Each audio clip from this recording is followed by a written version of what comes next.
18th began quietly, almost innocently, but football never warns you before it changes lives. As the sun rose over different stadiums, players tied their boots like they had done 1,000 times before. Fans sang, cameras rolled, and everything felt normal. No one knew that by nightfall, this single day would carry joy that made people scream, pain that forced silence, anger that burned inside hearts, and tears that fell even after victory. This was not just a day of football. This was a day where human emotions were pushed to their limits at the most unforgiving stage of the FIFA World Cup. When Canada walked onto the pitch, there was something different in the air. Canadian fans had lived for years with the label of underdogs. They had heard the jokes, the doubts, the disbelief. But today, their players didn't look like they were here to survive, they looked like they were here to fight history. From the very first minutes, Canada played with fearless speed. Every pass carried belief. Every run carried hunger. The opposing defense looked shocked, almost confused, as if they were watching a team they had never prepared for. The first goal exploded into the net, and it felt like a wall finally breaking. That goal wasn't just a lead, it was a scream saying, "We belong here." Then came the second, then the third. With every goal, the stadium shook harder, and disbelief slowly turned into tears of joy. The commentator kept repeating the same words, almost unable to control his voice. "This is not the Canada we used to know." By half-time, the match was already slipping away from the opposition. But Canada didn't slow down. They didn't show mercy. The fourth goal felt like dominance.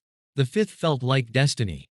When the sixth goal hit the net, fans stared at the scoreboard in silence before erupting, because this was something they had waited a lifetime to see. And then, everything stopped. In midfield, a tackle came in late. Too late, too fast. A leg twisted the wrong way. A young Canadian player collapsed to the ground, and his scream cut through the stadium like a knife. That scream wasn't just pain. It was fear. Fear that years of sacrifice, dreams, and hope might end in a single moment. The crowd fell silent. No chants, no celebration. Players stood frozen. The referee stopped play instantly as the medical team rushed in. The player tried to stand, tried to be strong, but his body refused to obey. When the stretcher arrived, people stood with hands on their mouths, some praying, some crying. As he was carried off, his face showed the kind of fear no camera ever forgets, the fear that his World Cup might be over before it truly began. Canada went on to win, but the celebration felt heavy. In the dressing room, laughter was replaced by silence. Because everyone knew, this victory had come at a painful cost. Elsewhere, Switzerland were living a different nightmare. Their first half was filled with mistakes.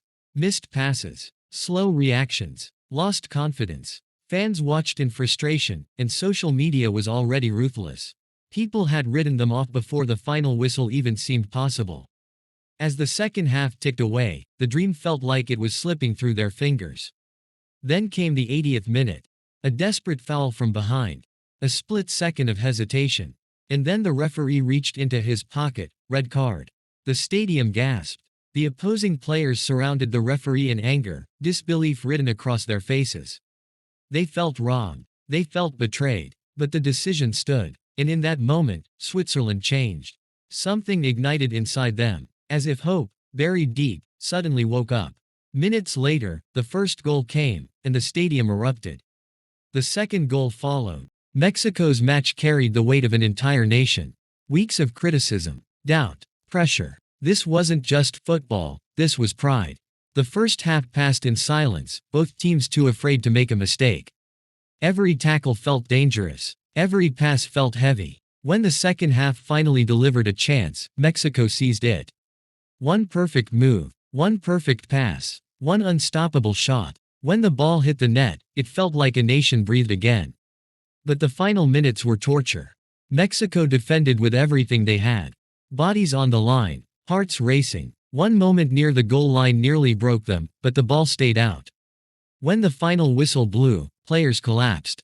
Some cried uncontrollably. Some laughed through tears. This win wasn't just qualification, it was redemption. The match between the Czech Republic and South Africa was raw, tense, and brutal. No beauty, only survival. Fouls piled up, tempers flared. In the 83rd minute, a penalty decision split the stadium in half. Protests, anger, disbelief. But the goal stood. The draw felt like a slow death for both teams, a result that left their fate in the hands of others. And when the matches ended, the pain didn't stop. Players opened their phones to find hate, racism, threats, abuse, especially those injured, especially those involved in controversial moments. This time, it went too far. FIFA stepped in, accounts were blocked, posts were deleted, a message was sent to the world. Football is not built on hate, it is built on humanity. When June 18th finally ended, people remembered the scores. But more than that, they remembered faces. The injured player on the stretcher. The red card that changed destiny. The penalty that felt like betrayal. The tears that fell even after victory. Because football is not just a game. It is human emotion, and some days leave scars that never fade.